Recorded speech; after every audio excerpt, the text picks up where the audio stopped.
Buenas tardes a todos. En este video vamos a hablar de los cambios que tenemos pensado hacer en la atención inicial del paciente politraumatizado, siendo el objetivo principal reducir la mortalidad, pero en este caso por coagulopatía y sangrado crítico asociado al trauma. Este cambio va a afectar principalmente el servicio de emergencias prehospitalaria y lo que se propone es administrar la carga de ácido tranexámico a pacientes que reúnan ciertos requisitos en la ambulancia lo antes posible.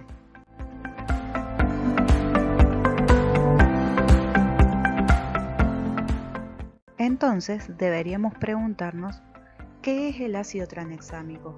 ¿Cuándo lo vamos a utilizar? ¿Por qué lo vamos a utilizar?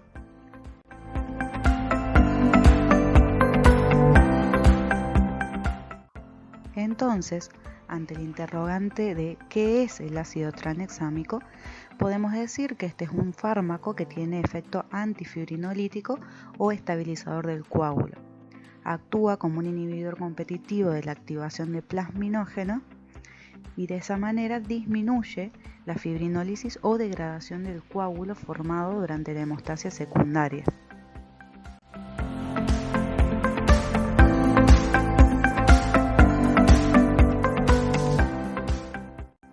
Pero una de las preguntas más importantes a responder es ¿por qué utilizamos el ácido tranexámico?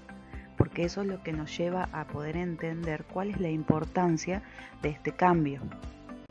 Para poder responder esta pregunta, nos vamos a enfocar en dos grandes estudios que se han llevado a cabo, que son el CRASH-2 y el CRASH-3.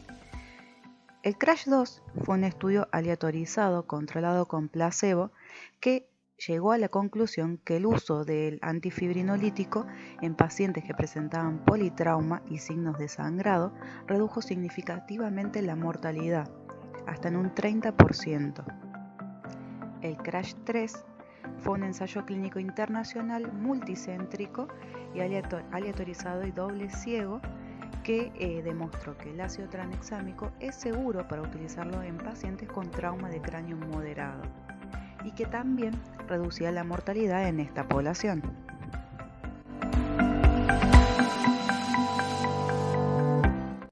Teniendo en cuenta estos beneficios tan importantes que ofrece el ácido tranexámico, la Guía Europea sobre el tratamiento de hemorragias graves y coagulopatía después de un traumatismo, en su última edición, realiza ciertas recomendaciones.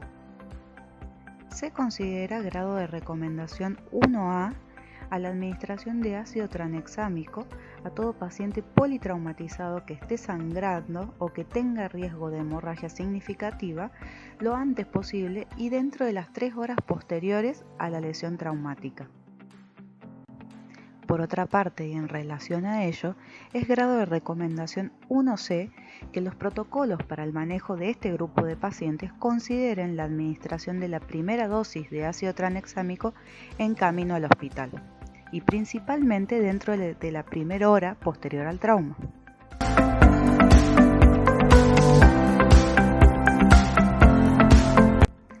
¿Cuándo vamos a indicar la administración de ácido tranexámico?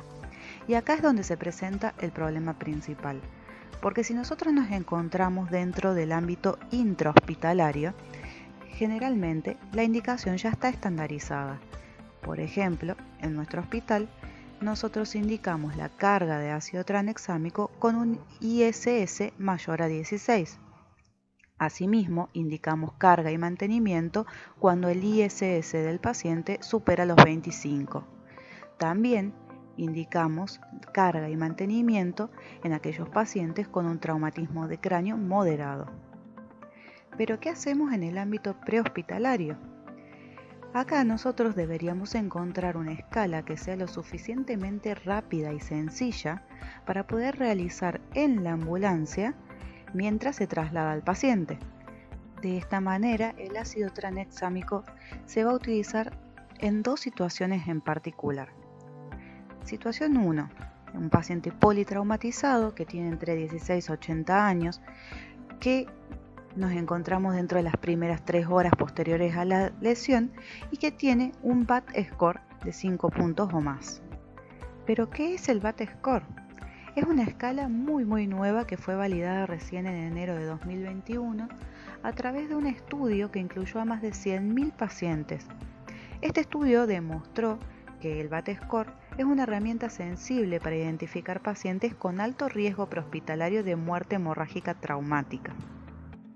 Esta escala es bastante práctica porque evalúa solo 7 puntos. Dentro de ellos, evalúa la edad, la tensión arterial sistólica, la frecuencia cardíaca, la respiratoria, el Glasgow y si el traumatismo fue penetrante o no y si fue de alta velocidad o no.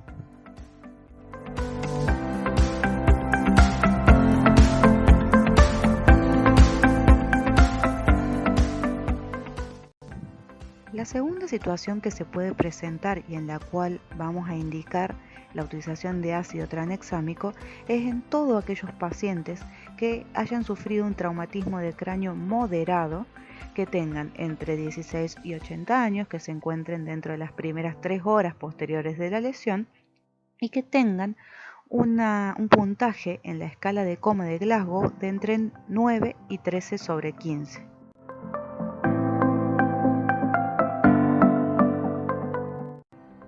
Resulta importante aclarar que en el ámbito prehospitalario solamente se va a administrar la carga de 1 gramo de ácido tranexámico, pero bajo ningún punto de vista se va a administrar el mantenimiento, ya que el mantenimiento se indicará solamente dentro del hospital, en aquellos pacientes que tengan un ISS mayor a 25 o bien un trauma de cráneo moderado. Y es por esto que tanto el personal del prehospitalario que entrega al paciente como aquel que recibe al paciente en el hospital tiene que dejar aclarado si se administró o no la carga de ácido tranexámico para evitar duplicarla.